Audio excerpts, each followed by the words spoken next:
Buenas tardes, damas y caballeros de nuestro público. Desde la Escuela Profesional de Ciencia Política, les damos la bienvenida a la tercera sesión de los Viernes Politológicos, este espacio de reflexión, debate en los diversos temas de la ciencia política.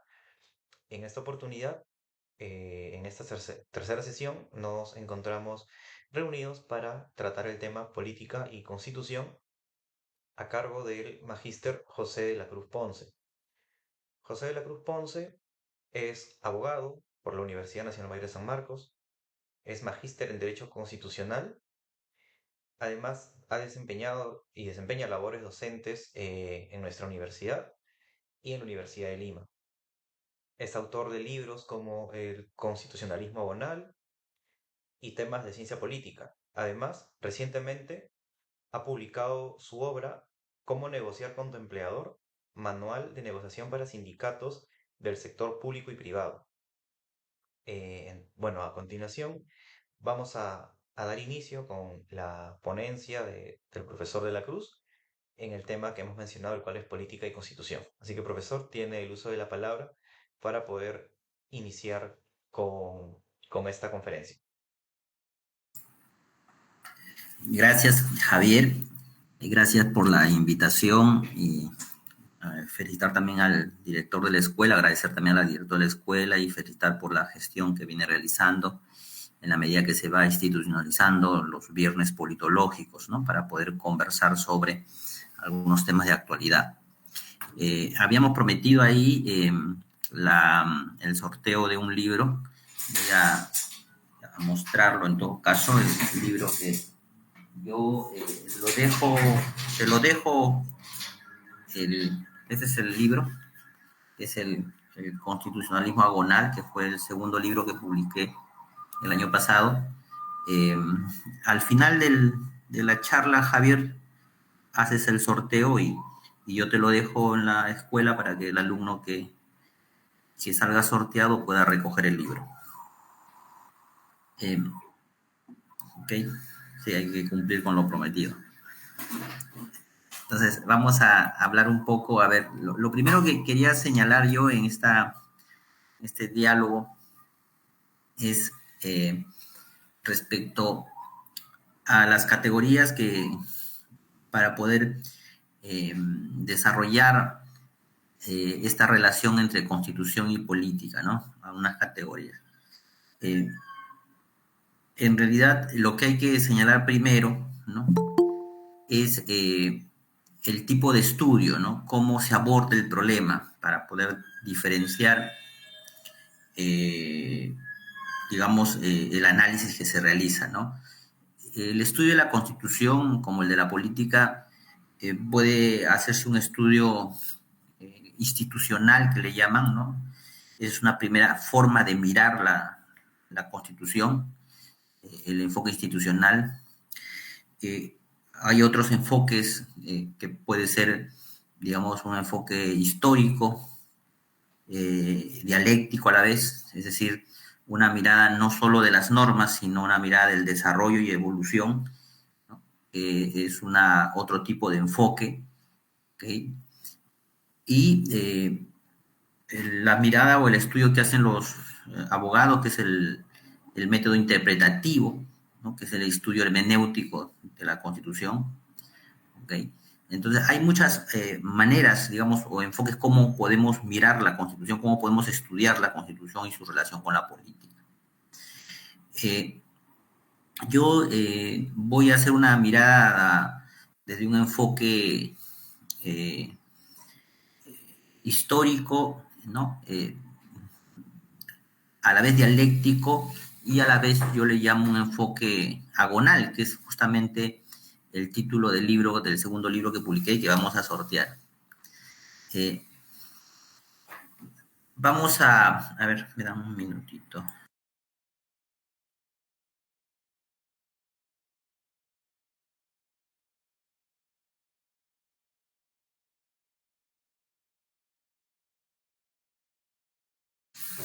Esta mirada, este enfoque, ¿no? O sea, cómo abordamos el problema, yo lo desarrollo en partes en mi libro, que justo vamos a sortear, que yo lo he llamado un enfoque agonal, por eso llamo el constitucionalismo agonal, ¿no? Para poder, que es el ente a través al cual miramos el problema, en este caso el objeto de estudio, que es la Constitución y su relación con la política. Entonces, no es un enfoque institucional, no es un enfoque hermenéutico, sino es un enfoque agonal, como yo le llamo, y ahora explicaré por qué le digo agonal, porque la idea es que el método que tú utilizas para describir el fenómeno, el objeto de estudio, debe ser un método que de alguna manera capte de mejor manera, ¿no? La descripción y trate de explicar el fenómeno que estás estudiando. Entonces, si uno estudia desde un enfoque institucional, no es suficiente, porque el enfoque institucional básicamente estudia las figuras jurídicas o políticas jurídicas, ¿no? Estudia cómo se ha desarrollado estas instituciones, ¿no? En este enfoque, pero no te muestra cómo el carácter evolutivo y dinámico que tiene que ver la relación entre política y constitución. Por lo tanto, el enfoque institucional tiene algunas limitaciones. De igual manera, estudiar la constitución y la política desde un enfoque válidamente históricamente, ¿no? Si bien nos muestra su dinámica, ¿no? Nos muestra su dinámica, pero también mirarlo solo de una manera histórica no nos permite observar otras características de los elementos institucionales que tiene el derecho y la política, ¿no? Por lo tanto, no es suficiente mirarlo solo históricamente, ¿no? Entonces hay que tener una mirada más amplia, ¿no? Porque las instituciones, ¿no? Juegan un papel importante en ambas categorías, el derecho y la política. Entonces, no podemos mirarlo solo institucionalmente, no lo podemos mirar solo históricamente, ¿no? Entonces, yo hablo de este enfoque agonal. ¿Por qué digo agonal? ¿De dónde saco este término? ¿De dónde extraigo esto? No, yo lo recojo en primer lugar para poder mirar esta dinámica constitucional entre constitución y política, esta relación. Utilizo esta categoría que viene del término agón, en el cual los griegos utilizaban este término para describir las luchas, el enfrentamiento deportivo en este caso, y para describir las batallas judiciales. Los griegos decían agón a esta lucha, este boxeo que había entre dos personas, pero también se referían a agón en relación a las disputas judiciales entre dos partes, ¿no? O sea, que en un juicio, un proceso judicial, hay dos partes en pugna. A esa pugna le llamaban agón. Entonces, la palabra agón está vinculado a la confrontación, a la lucha, ¿no? Pero paralelo a este término, los griegos tenían un término que se denominaba éxtasis, ¿no? Que era el punto de equilibrio del agón. Es decir, esta mirada en movimiento, en dinámica, en lucha permanente, en constante movimiento de creación, ¿no? Porque esta lucha es una lucha creativa, que crea instituciones, crea normas, crea costumbres, ¿ok? Crea historia. Así debe entenderse el término agonal, pero no es una lucha permanente porque encuentra equilibrio, pero a la vez reaparece otra vez la lucha, ¿no? El agón. Entonces, esta mirada que viene de los griegos, este enfoque que yo recojo la terminología, utilizo para poder captar esta dinámica de la constitución y la política, en ese sentido. O sea, hay que entender la figura agón en un sentido de lucha permanente, de cambio permanente, de constante movimiento, pero en su sentido creativo, ¿no? Porque hay momentos que la sociedad constituye y encuentra un equilibrio, ¿no? Y justo este tema es importante para entender esta categoría agón, es decir, el equilibrio. Los griegos denominaban que para encontrar este equilibrio, ¿no? Tendría que haber ciertas condiciones de disponibilidad del ser humano y de la sociedad, ¿no? En un punto neutro, ¿no? El punto medio, lo que Aristóteles decía, ¿no? El punto medio es el elemento, ¿no? Digamos, estabilizador, ¿no? Que va a encontrar toda sociedad. Entonces, pero para alcanzar el punto medio, el equilibrio, pues hay que entender que esto está en constante movimiento, en constante cambio, en constante lucha creativa. No debe entenderse Agón lucha como lucha de clases solamente, ¿no? La lucha de clases es parte del desarrollo de la sociedad, ¿no? Pero Agón va más allá porque el Agón es una lucha creativa permanente, en constante cambio y en constante equilibrio y cambio. Entonces, este concepto de éxtasis de equilibrio es fundamental para la generación de las constituciones, ¿no? Para que se constituya, digamos, un elemento institucional. Bien, dicho esto, vamos ahora a señalar algunos elementos para entrar a analizar la relación constitución-política, ¿no? A ver, lo primero que tenemos que señalar, ¿no? Es que la categoría de constitución, ¿no? Toda la carga del discurso constitucional, en primer lugar, es origen norteamericano, ¿ok? Eso es lo primero que hay que señalar. Es eminentemente norteamericano, es decir, ¿no? Si bien había un constitucionalismo francés, obviamente, que también influyó en América Latina, ¿no? Con las ideas de libertad, igualdad y fraternidad, pero la estructura de nuestra Constitución en sus inicios, del constitucionalismo en general de toda América Latina, fue copia, obviamente, del constitucionalismo norteamericano. No olvidemos que la primera Constitución fue norteamericana y se trasladó toda esta figura del check and balance, que es el equilibrio de poderes, que tiene que ver justamente con el estasis, que le estoy hablando del griego, ¿no? Y se trasladó, pero no se trasladó todas las instituciones, ¿ok? Eso hay que entender para poder luego comprender por qué hemos evolucionado a esta forma constitucional y su relación con la política. Es decir, primera axioma, digamos, ¿no? Que todo este discurso es eminentemente, el constitucionalismo es eminentemente foráneo, es norteamericano, con influencia francesa obviamente, pero en sus inicios fue eminentemente, toda América Latina copió el presidencialismo norteamericano y lo trasladamos y lo convertimos en neopresidencialismo porque le dimos más poder al presidente, ¿no? A través de los decretos. Por lo tanto, se trasladó, como diría Gargarella, este constitucionalista norteamericano, cuando trasladamos la figura del constitucionalismo norteamericano, del check and balance, que es el equilibrio de poderes de los norteamericanos, lo trasladamos, ¿no? Pero lo trasladamos, como dice él, desequilibradamente. O sea, no lo trasladamos en su constitución de check and balance equilibrado, no, lo trasladamos y a ese presidencialismo lo convertimos en neopresidencialismo, es decir, le dimos más poder, desequilibramos la balanza del check and balance. ¿Ok? Eso es un primer elemento para comprender. Otro segundo elemento para comprender el constitucionalismo en América Latina y el Perú es que cuando se trasladan las instituciones, no se trasladó todas las instituciones, ¿no?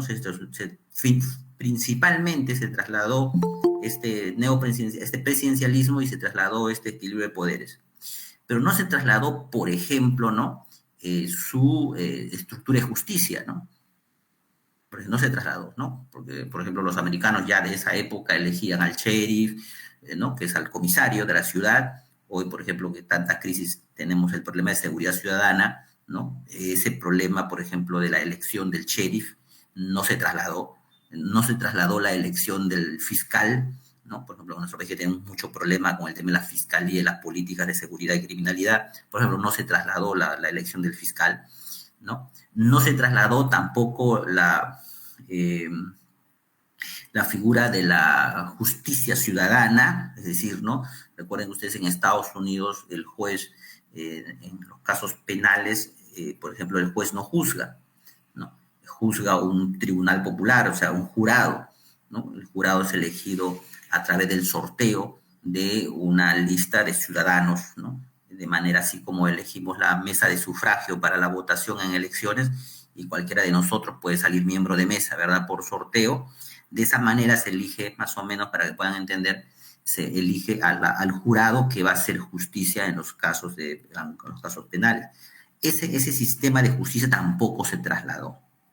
Entonces, se trasladó algunas cosas, digamos, no se trasladó todo. Y eso también es otro problema, ¿no? Un origen del problema, es decir, que no se trasladó, es como cuando tú copias una fórmula, ¿no? Y copias a media la fórmula. Si tú copias a media la fórmula, pues te va a salir mal, ¿no? Porque estás copiando a media la fórmula, ¿no? Entonces, ese fue otro problema fundamental de origen, ¿no? Que se copió desequilibrado. En primer lugar, hemos dicho, dos, se copia a media, no se trajo instituciones fundamentales, ¿no? del sistema constitucional norteamericano, ¿no? Y otro elemento fundamental es que las condiciones sociales estructurales de ese momento, cuando se trae la Constitución, estamos hablando ya de la estructura política, social de nuestro país, ¿no? Paralelo a ese desequilibrio que generamos copiando el cheque en balance desequilibradamente, como dice Gargalera, lo colocamos, lo asentamos en una estructura social gravemente desequilibrada ya, ¿no? Gravemente desequilibrada. Es decir, recuerden ustedes cuáles eran las condiciones sociales en el país cuando se trae el constitucionalismo norteamericano. Es decir, teníamos los criollos, ¿no? Que buscaban que tomar el poder ante la corrida de los españoles, los peninsulares, ¿no? Porque al irse los españoles hay un vacío de poder. Todos los cargos de oidores, los cargos políticos fundamentales, toda la estructura burocrática de la colonia, al irse los españoles, quedan vacíos, hay un vacío de poder. Entonces, en nuestro país, quien ocupa esos cargos de poder, esa estructura de poder, es básicamente los criollos, ¿no? Este sector social, ¿no? De españoles nacidos en el Perú, ¿no? Mestizos y criollos ocupan estos cargos. El otro sector social, porque recuerden ustedes que en la colonia había dos repúblicas, ¿no? La República Criolla y la República de Indios, la República Colonial y la República de Indios, y cada uno tenía sus propias normas, ¿no? Y por eso siempre se dice en la historiografía de que en la colonia el indio tenía mayor protección que en la propia república, porque claro, en la República de Indios, la colonia, los indios eran vasallos del rey español y se le daban normas de protección. Ok, eso es cierto, pero había, al margen de las consecuencias, habían dos repúblicas, o sea, con sus propias normas, ¿no? La República de Indios y la República Criolla o Colonial. Bien, la estructura que se trae de este constitucionalismo norteamericano, porque a veces creemos que el constitucionalismo es oriundo, ¿no? El constitucionalismo es una estructura eminentemente norteamericana, es un discurso eminentemente norteamericano, y se asienta en esta estructura doble, ¿no? De doble república, ¿no? Y aquí entra a tallar lo que decía Hugo Neira, ¿no? En su libro, Hugo Neira señala, ¿no? Que la República Criolla, dice Hugo Neira, se construyó sobre las murallas de Lima, ¿no? Recuerden ustedes que las murallas de Lima, ¿no? Estas enormes murallas de barro que rodeaban, de estructuras que rodeaban todo Lima, protegían a Lima de los piratas por el lado del mar, con Real Felipe, y para el lado del Cerro San Cristóbal protegía de los posibles levantamientos de los indios, ¿no? De la República de Indios.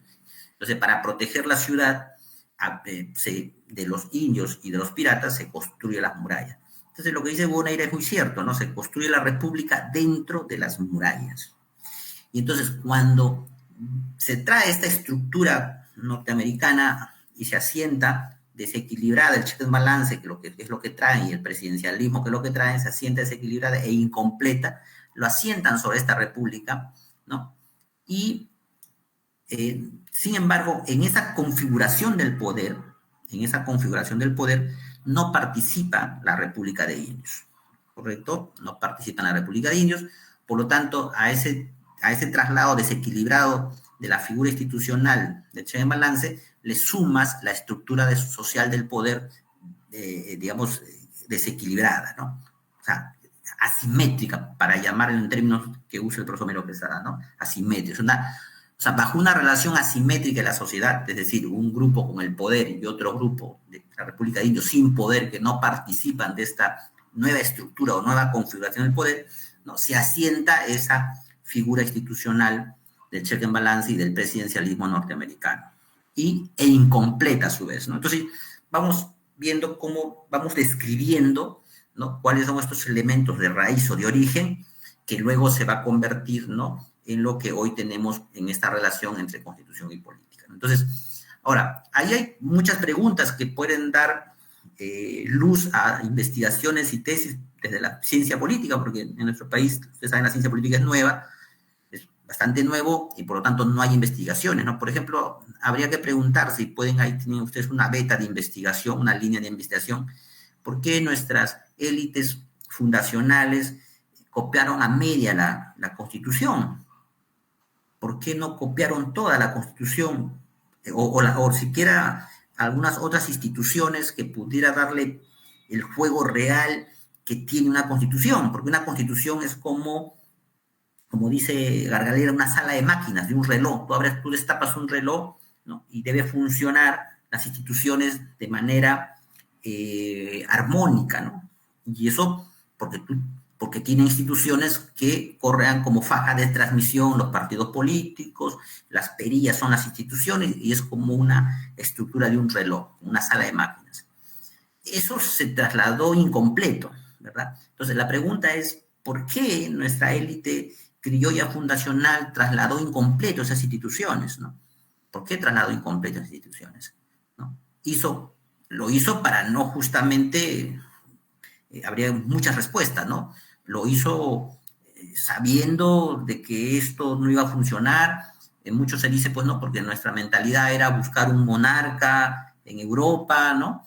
Y no se creía no se creía en la democracia, ¿no?, para darle el poder de juzgar a los ciudadanos, ¿no? Las figuras democráticas no aparecen, ¿no? Entonces, ahí hay una línea de investigación, no se ha investigado el porqué de esa situación, ¿no? Entonces, ahí tienen líneas de investigación de la relación de constitución y política para investigar. Entonces, ahí hay muchas preguntas por resolver, ¿no? Por resolver. Porque recuerden ustedes que si Estados Unidos cuando se copia la Constitución, ¿no?, nace el constitucionalismo norteamericano. Ojo que el constitucionalismo francés tiene su influencia, pero nosotros trasladamos esta figura del norteamericana. Incluso hay un estudio, ¿no?, de un libro de nombre The Injuries of National Constitution, la durabilidad de las constituciones. Es un libro que ha hecho un estudio de todas las constituciones del mundo, más o menos 900 constituciones. Es más o menos como lo que hizo Aristóteles, son unos profesores de la universidad. A ver, acá les digo qué universidad es. Les pongo el nombre ahí para que lean ese libro, porque ellos han hecho lo que hizo Aristóteles, ¿no? Usaron el enfoque Aristóteles, digamos, el método de Aristóteles para poder entender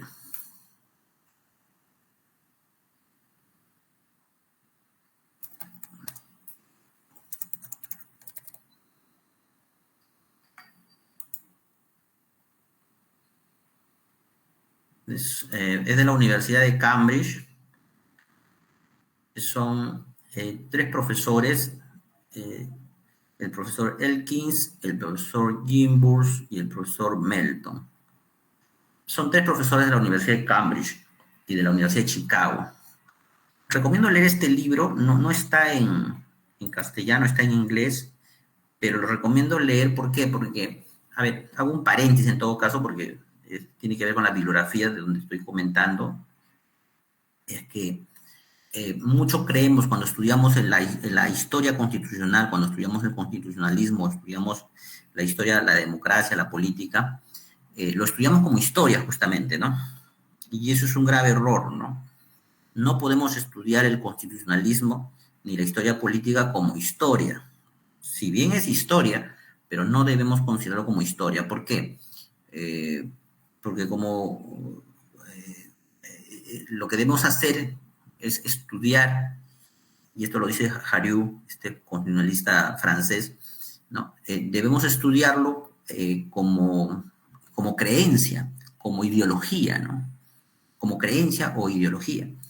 ¿Por qué? Porque cuando tú lo estudias como historias, crees que esto no sirve, ¿no? Para las cuestiones vigentes, ¿no? Por ejemplo, hoy se habla de políticas públicas y entonces creemos falsamente de que toda la historia constitucional, eso es historia, antropología política y no nos sirve para establecer criterios de políticas públicas, por ejemplo, ¿no? Y eso es un grave error.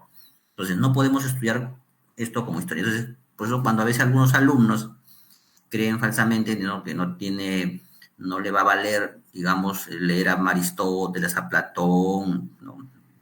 Para poder diseñar planes de políticas públicas, por ejemplo, ¿no?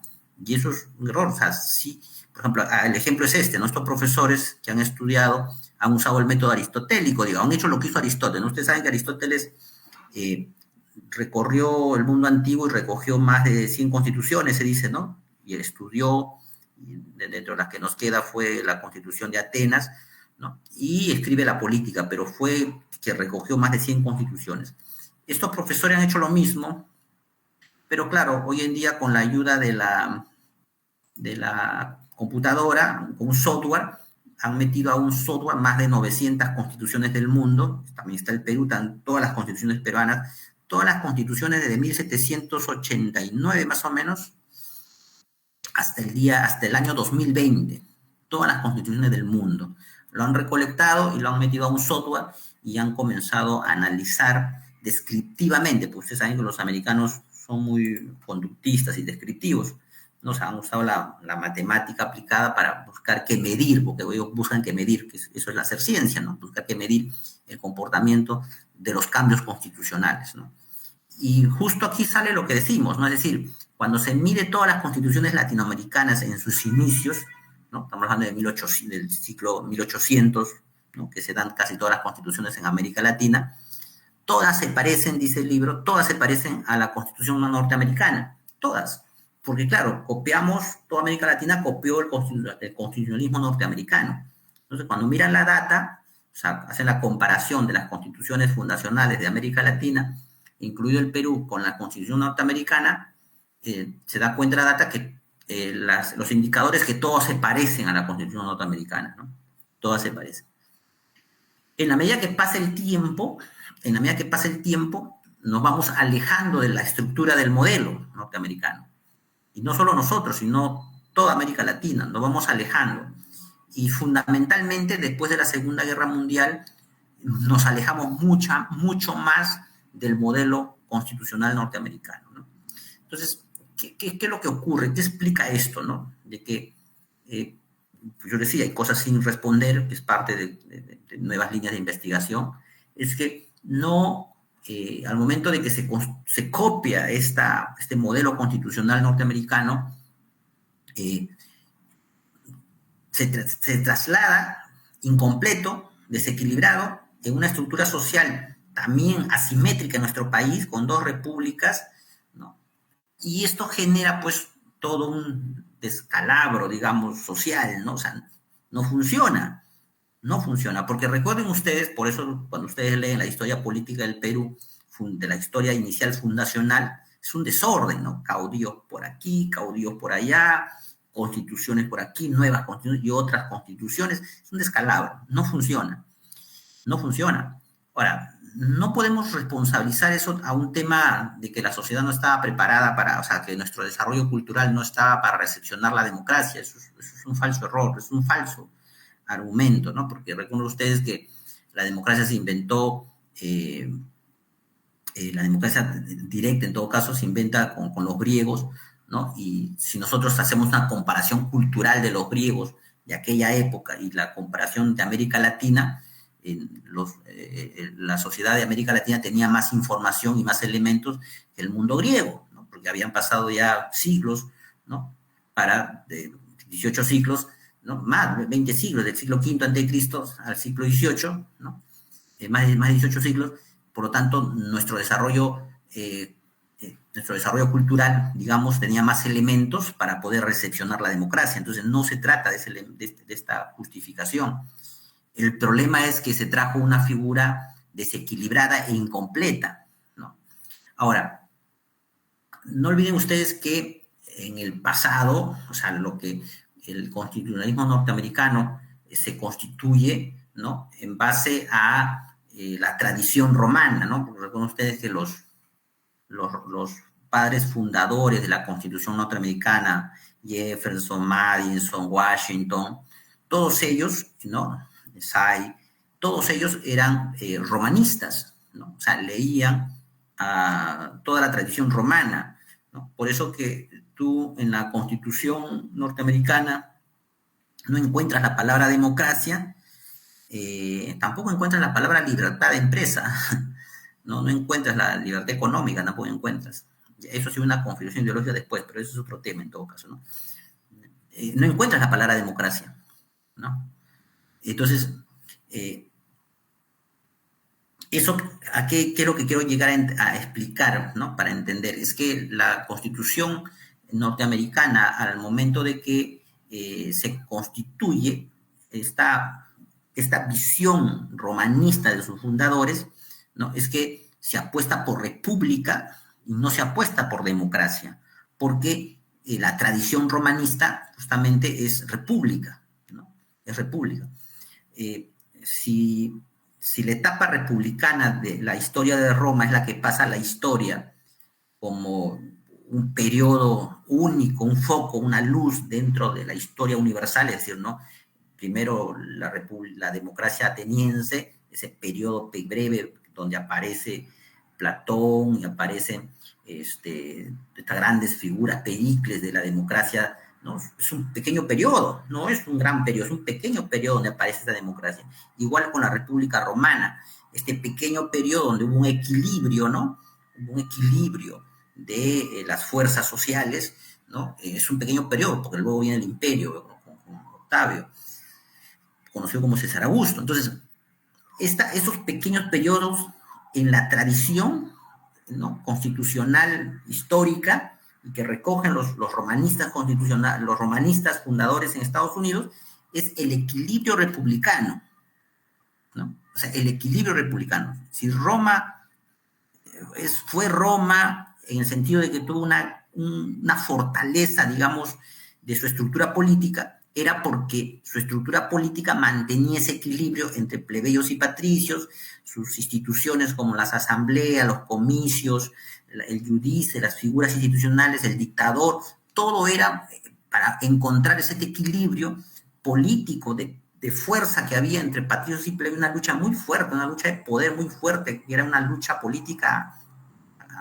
a sables, ¿no? A sables, a cuchillo, a lanzas, ¿no? La política era muy cruel, pero se mantenía la República Romana porque se encontraba un equilibrio, ¿no? Como dice Maquiavelo, cuando cuenta la historia de Roma, Maquiavelo dice el equilibrio llegaba a todas las esferas, ¿no? Incluso llegó una época en que un cónsul era plebeyo y el otro cónsul era patricio, y entonces se mantenía ese equilibrio. Claro, el plebeyo no duró mucho tiempo, ¿no? Fue expulsado rápidamente por los patricios, pero se mantenía ese equilibrio, ¿no?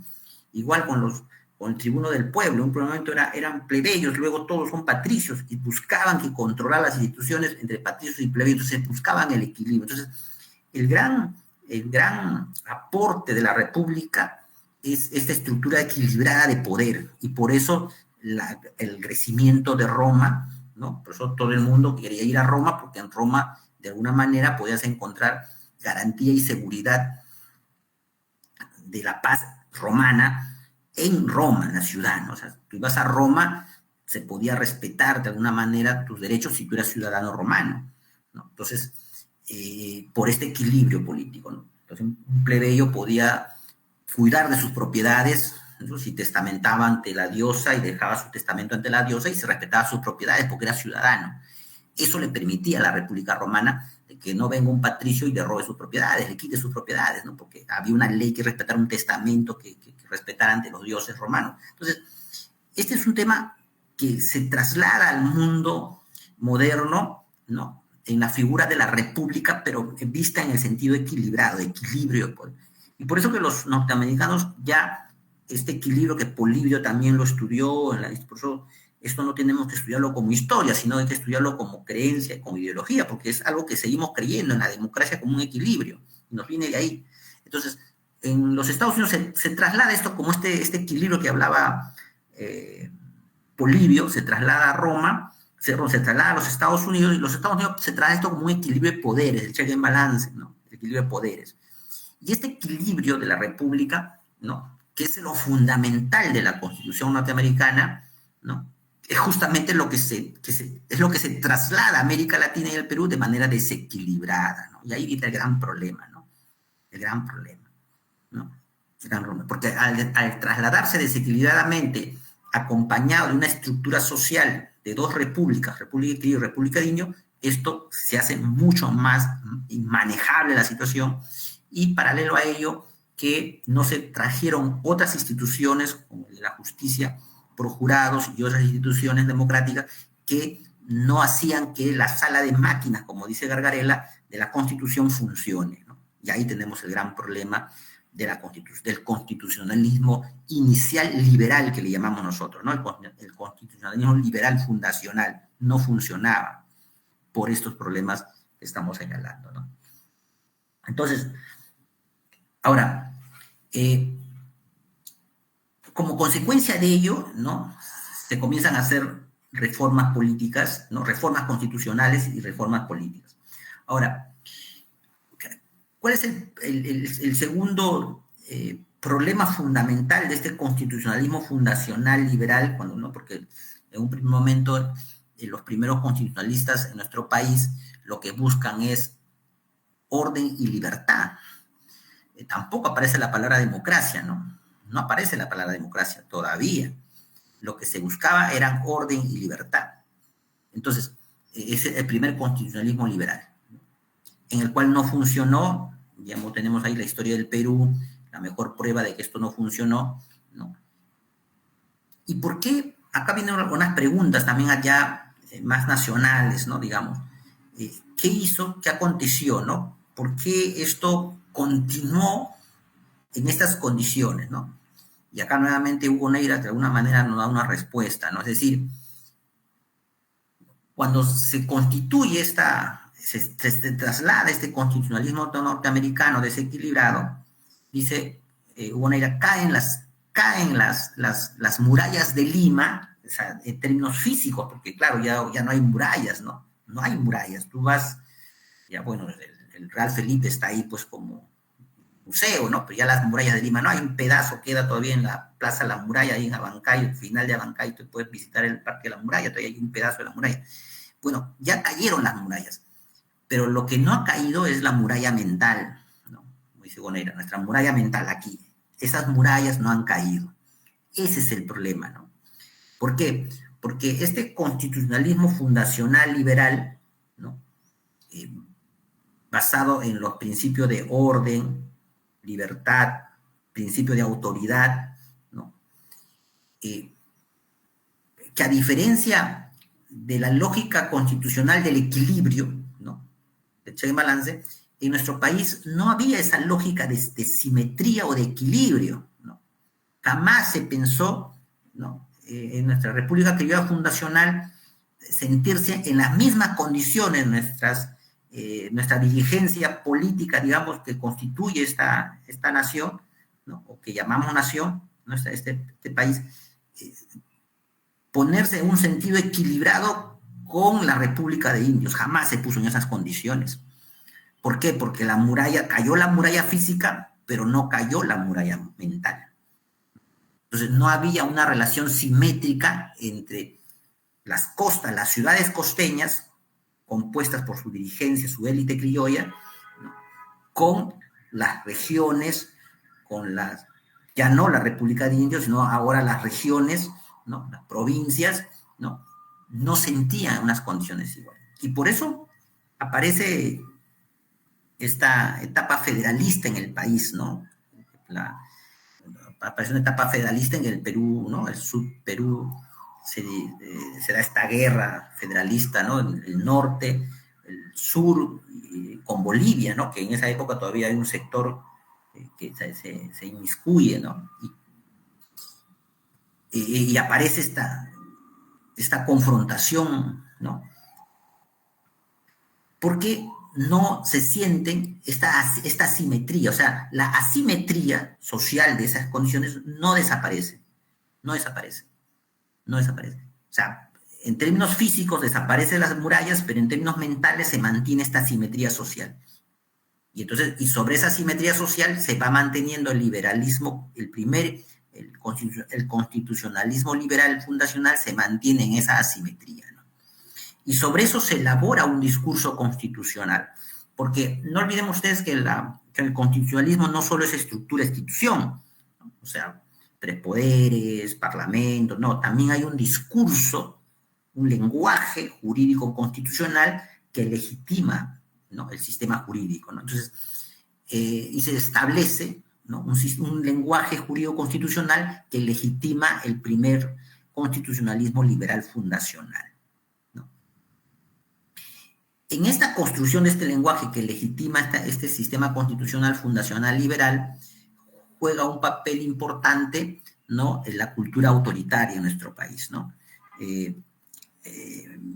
La cultura autoritaria en nuestro país, que tiene sus orígenes, pues, en el colonialismo, en la invasión española, ¿no?, en toda la conducta, la dominación, ¿no?, que llega con España, ¿no?, que si bien se van los españoles, pero los mecanismos de dominación, ¿no?, y los mecanismos autoritarios se mantienen dentro del lenguaje y sobre todo también el lenguaje jurídico constitucional, ¿no? Esto hace que el principio de autoridad se convierta en principio que sea la base del autoritarismo, por ejemplo, ¿no? O sea, ok, creemos en el principio de autoridad, ¿no?, pero en el lenguaje o la carga del autoritarismo, de la vieja tradición autoritaria, este principio de autoridad linda con el autoritarismo en nuestro país, ¿no?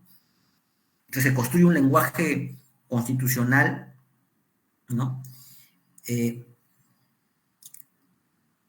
donde en nuestra historia, ¿no?, este constitucionalismo termina siendo, estas cartas constitucionales terminan siendo básicamente, como señala la historia política peruana, documentos políticos, ¿no?, letras muertas, ¿no?, como consecuencia de lo que hemos manifestado, ¿no?, todos estos elementos que hemos desarrollado. Es decir, terminan siendo documentos políticos, letras muertas, solamente para señalar que hay una constitución, pero no se cumplía la constitución, no se cumplieron, ¿no?, y no se cumple la constitución, no se cumple, ¿no?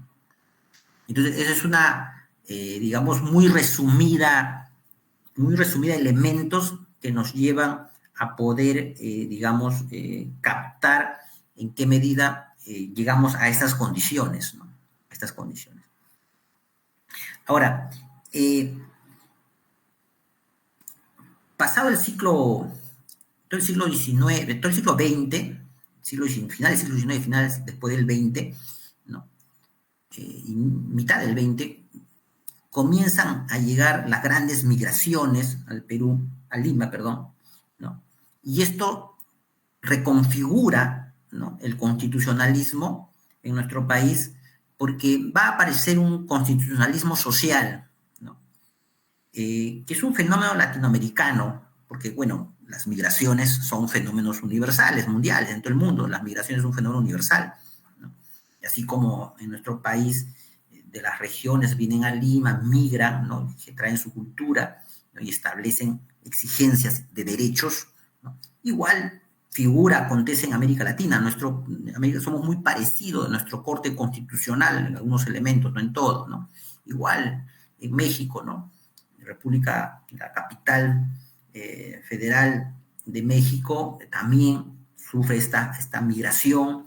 Si bien México es un estado federado y por lo tanto hay más autonomía en su composición política, pero es muy similar. Igual ocurre con Brasil, sobre todo con Colombia y Ecuador, sobre todo los países que tienen elementos andinos, es decir, ¿no? Colombia, Ecuador, parte de Chile, ¿no?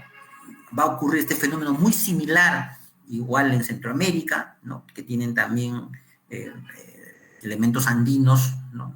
Pueblos indígenas, que va a generar que se asientan en la ciudad y comienzan a exigir por sus condiciones de vida derechos fundamentales que no son otra cosa que derechos constitucionales, ¿no? Es decir, llegan a la ciudad, piden tierra o invaden, pero piden derecho a la tierra, derecho a la propiedad o derecho a la vivienda, que es un derecho fundamental constitucional, ¿no? Derecho a la propiedad. Piden luz, piden agua, piden educación, piden salud, ¿no? Y entonces todos estos elementos que se asientan en Lima, la migración crece y se generan reivindicaciones mínimas de una vida digna, se convierte en términos materiales las condiciones para la aparición de un constitucionalismo social. Entonces, este constitucionalismo social, ¿no? Entra en contradicción, digamos, en una lucha agonal, como digo yo, ¿no? Con este constitucionalismo liberal conservador de raigambre autoritaria de sus inicios, ¿no? Que apuesta pues por un Estado más reducido, un Estado más pequeño, ¿no? Donde tiene prioridad la ley sobre la Constitución, ¿no? Y la libertad sobre la igualdad, ¿no? En relación a esta nueva configuración de derechos sociales constitucionales que buscan salud, educación, que piden que el Estado proteja estos derechos, ¿no? Que aquí viene justamente la influencia del constitucionalismo social francés, ¿no? Y entonces entran en contradicción. Y ambos generan discursos jurídicos, ¿no? Ambos generan discursos jurídicos constitucionales, ¿no? Acá, y que se sostienen en tradiciones políticas, y acá viene la relación entre constitución y política. Es decir, esto lo señala Chantal Mouflet, que es una profesora de la Universidad de Westminster, ¿no? Que habla de esta figura, es decir, ella señala que en el mundo hay dos corrientes políticas, ¿no? Democráticas. Uno es la tradición política liberal, ¿no? Que defiende la libertad, ¿no? Que defiende los derechos humanos, ¿no? Y otra tradición que viene de los Estados Unidos, Inglaterra, ¿no? Que es más anglosajón, y la otra corriente, tradición democrática que viene de Francia, que defiende la igualdad, que defiende la dignidad, ¿no? Los derechos sociales, ¿no? Entonces hay dos corrientes democráticas, dice ella, ¿no? Dos corrientes políticas, perdón, dos tradiciones políticas, ¿no? Una más democrática que la otra, se entiende, ¿no? Una que defiende libertad, la otra que defiende igualdad. Una que defiende derechos humanos, otro que defiende derechos sociales, ¿no? Un modelo político que defiende libertad, derechos humanos, ¿no? Libertad económica, y otro que defiende igualdad, democracia, dignidad, derechos sociales, ¿ok? Entonces, son dos tradiciones políticas que señala Chantal Mouflet. Y sobre estas dos tradiciones políticas es que descansa también estos dos discursos jurídicos constitucionales. El discurso liberal fundacional constitucional que descansa en esta tradición liberal, por eso lo que defiende es libertad, autoridad, orden, ¿no? Derechos humanos. Pero, por otro lado, el discurso constitucional social que defiende, basado en la tradición política cuyo origen tiene Francia, que es defender la libertad, la igualdad, derechos sociales, agua, luz, trabajo, educación. Entonces, se construye un lenguaje jurídico constitucional. Y lo que antes, en estas tradiciones políticas, se resolvía en la escena política, en el campo de batalla política, ¿no? Con la despolitización de la sociedad, esta lucha ¿no? de tener estos derechos sociales, de configurar estos derechos sociales, ya no terminan resolviéndose en el campo de la política, porque ya la política se ha vuelto aburrida, ¿no? Y se ha vuelto casi, no existe, ¿no? No existe casi la política, nadie, muy pocos, casi no existe, nadie hace política, porque por ya se ha aparecido la política. Entonces, ha pasado que el, por la politización de la justicia, ¿no? Entonces el derecho ha abarcado, ha ampliado el derecho a algunos espacios de la política, entonces se judicializa la política, hay una judicialización de la política. Entonces lo que antes estos discursos y estos problemas políticos se resolvían en la arena política porque había una vida política, con la despolitización como consecuencia de la racionalización extrema de las doctrinas políticas y de la democracia, ¿no? Eso también lo dice Chantal Mouflet, es decir, hay un exceso de racionalidad, de instrumento racional de la democracia, ¿no? Que hace que la política se vuelva, pues, desaparezca la política, ¿no? Y la política se hace aburrida porque hay un exceso de racionalidad, ¿no? Porque la política necesita pasión, emoción, ir detrás de valores, libertad, sueños, igualdad, ¿verdad? Eso dice Chantal Mouflet. Pero hoy en día no, hoy en día las ideologías, las doctrinas democráticas o las doctrinas sobre la democracia son altamente racionales, entonces se ve la democracia como un procedimiento, ¿no? Entonces la cultura altamente racional ha hecho que la gente se vuelva eminentemente racionalista en la vida política. Entonces, para actuar necesita un reglamento, necesita una ley, ¿no? Y eso se ve incluso en los jóvenes en las universidades, ¿no? Yo le preguntaba a un grupo de chicos, ¿por qué no ejercen su derecho a tacha o su derecho? No, es que necesitamos un reglamento, dicen. Yo le digo, pero en nuestra época no se necesitaba, se ejercía el derecho. Ah, no, ahora se necesita una norma que le dé permiso, ¿no? O sea, hay una racionalidad legislativa, dice Chantal Mouflet, ¿no? Entonces, este elemento hace que la política se vuelva aburrida. Entonces, la politización de la justicia incrementa la jurisdicción del derecho y todos estos problemas se resuelven en un tribunal constitucional, ¿no? Cuando antes se resolvían en una arena política los problemas, ¿no? Entonces, esto que está aquí eh, ha generado estos dos discursos de tradición política, pero que sostienen dos discursos constitucionales. ¿Okay?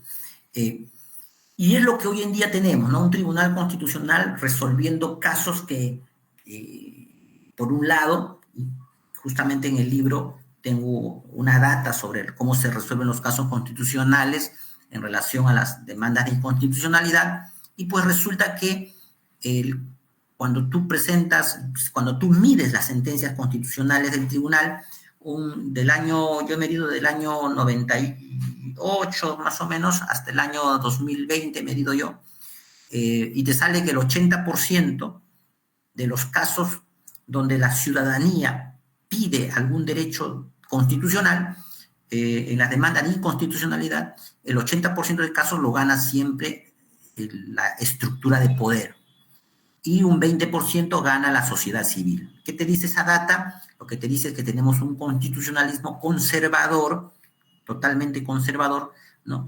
Que no amplía, ¿no?, los derechos sociales de la ciudadanía, ¿no? Entonces, esas son datas que lo pueden encontrar en el libro, que justo se va a sortear al, final, al acabar este diálogo, ¿no? Y con eso concluyo yo. Entonces, lo que yo señalo, entonces, es que tenemos un constitucionalismo conservador, desequilibrado, ¿no? No es esta corriente constitucional que busque el equilibrio, la simetría de poder de los sectores sociales que pueda generar justamente una legitimidad constitucional. Bien, me quedo ahí y no sé si hay algunas preguntas. Gracias a todos por el tiempo y a la escuela también por darnos la oportunidad de expresar nuestras ideas. Gracias. Si hay alguna pregunta, encantado.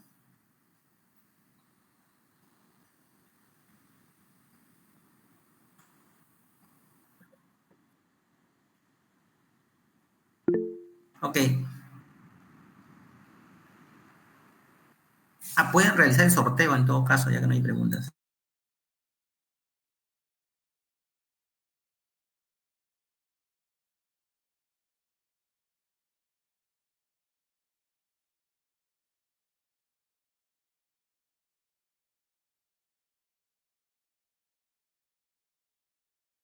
Profesor José de la Cruz, en este tema, lo que vendría siendo un poco lo que es filosofía, teoría política, ¿no? Para comprender bien las bases del constitucionalismo a través de lo que vendría siendo, ¿no? Todo este tránsito histórico con la tradición norteamericana y también lo que ha sido el repaso a través de las prácticas políticas en la antigua Grecia, la antigua Roma. En ese sentido, bueno, si alguno de los participantes tuviera alguna consulta o algún comentario para poder realizárselo al profesor, al ponente, hay una pregunta. A ver, lo voy a leer. Una pregunta de parte de Víctor Cuadros. ¿Cómo hubiese sido la fórmula constitucional para el nacimiento de la República?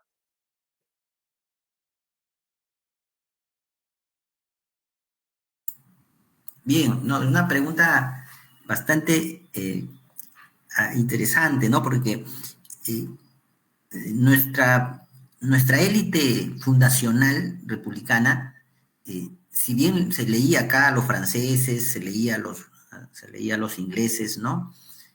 Llegaba esa lectura, pero no teníamos experiencia, ¿no? No había experiencia constitucional, ¿no? Entonces, yo creo que lo que se hubiese ayudado, yo creo que había dos posibilidades, ¿no? O copiábamos bien con todas las figuras de del constitucionalismo norteamericano, como por ejemplo, ¿no? No copiamos la estructura de los jurados, ¿no? Que eso hubiese ayudado a, oxigenar la democracia inicial, ¿no? Es decir, que la población pueda, ¿no? Resultar partícipe de la justicia, ¿no? Tampoco se trasladó la elección del sheriff, ¿no? O la elección del fiscal, ¿no? Que hoy en día es un problema, por ejemplo, que los comisarios no rinden cuenta a los ciudadanos, ¿no? Rinden cuenta a su superior, pero jamás a los ciudadanos, que es otro elemento que hubiese oxigenado la democracia inicial, ¿no? Creo yo que hubiésemos copiado quizás mejor y, en su defecto, ampliar la participación, ¿no? Inicial, ¿no? Porque tampoco se dejó, claro, era una lucha por el poder, los criollos coparon la estructura de poder inicial de fundacional y no dejaron espacio a las repúblicas, a los otros sectores sociales, ¿no? Gracias, Richard, por tu pregunta.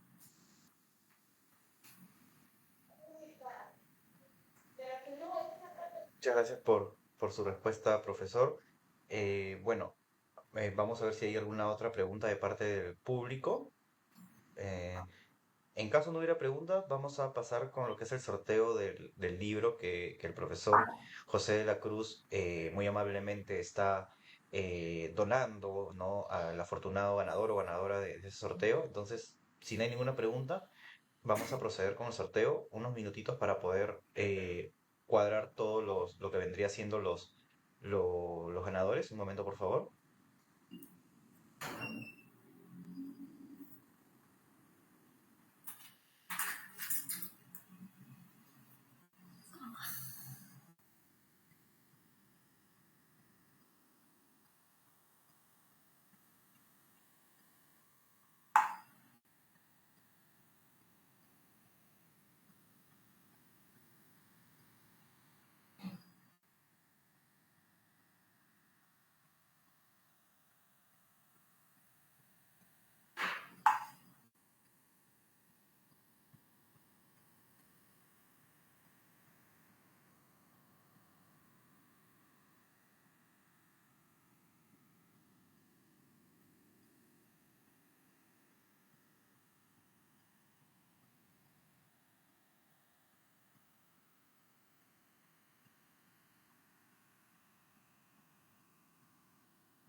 Sí, Sí se puede. ya. Correcto, entonces voy a proceder con el sorteo un momento, por favor. Aquí están los nombres, tanto de los que, bueno, están ahorita en la sesión como los que se han inscrito. Entonces, es un premio y suerte, ay, perdón, suerte al ganador o ganadora. Vamos a ver un momento para que todo esté conforme, que no haya ningún, bueno, que hay una persona que se repite, entonces voy a quitar aquí su nombre. Todo está conforme. Listo. Entonces, vamos a ver muchos éxitos al ganador, que será acreedor del libro del profesor José de la Cruz, El Constitucionalismo Agonal. Así que voy a proceder a dar sortear. Y el ganador o ganadora es Alan Alexander Ayala Pingo. Él es el ganador del libro. Entonces se va a estar coordinando con él para que pueda recoger el libro y el profesor, bueno, va a contactarse con nosotros para poder entregarlo. Le agradecemos una vez más también, profesor, por esta donación de parte suya, ¿no? A través del sorteo con los participantes de esta sesión. De seguro va a ser un texto de gran valor académico, ¿no? Para nuestro ganador, Alan. Y bueno, de parte de la escuela, en nombre del director, el doctor Jaime Celada, agradecemos su participación, su ponencia el día de hoy. Ha sido esclarecedora en muchos aspectos, tocando temas históricos, ¿no? Que fundan la corriente constitucionalista. Y bueno, profesor, esperamos contar con usted para próximos eventos académicos. Siempre es bien recibido aquí, siempre estaremos atentos, ¿no? a sus publicaciones, a sus conferencias. Y también agradecemos a nuestro público participante por haber estado presente en la sesión del día de hoy. Bueno, sin nada más que agregar, les deseamos a todos unas muy buenas tardes y muchas gracias por su presencia. Hasta luego. Gracias, Javier. Gracias a todos. Saludos. Ya la mierda.